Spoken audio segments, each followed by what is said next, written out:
Welcome to the second part of my video guitar lesson series, the fretboard masters. In the first part we learned the first position, E position, and we saw already that when we know one position thoroughly, we truly know the chord shapes C and A minor, arpeggios, and that means that we know where the root is, where the third is, where the fifth of the chord is. We know the scale underneath. We know the pentatonic scale. And so it starts to free you. So you're not tied to bar chords, for example, but you can take these little shapes and then you have your pinky free and you can add some things and add some movement, some licks maybe to your rhythm playing. You can move easily from rhythmic playing to soloing or playing some little melodies because you know the scale underneath your chord shapes. And it's also easy to move from major scale to pentatonic scale and back if you want. And all these possibilities are starting to open up, which is fantastic.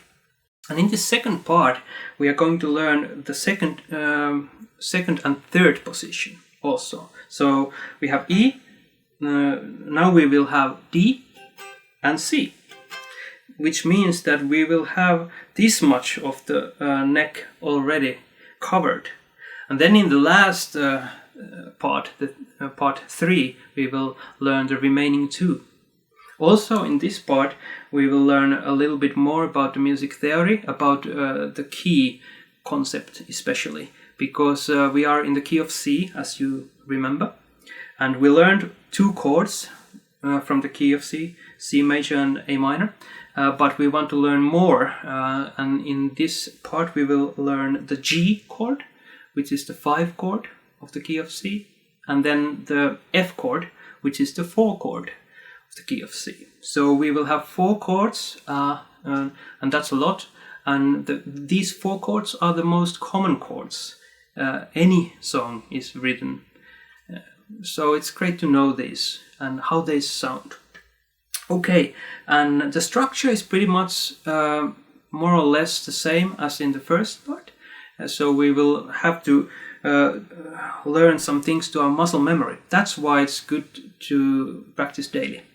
And then we will see whether we are free to express ourselves with the backing tracks, with the music itself.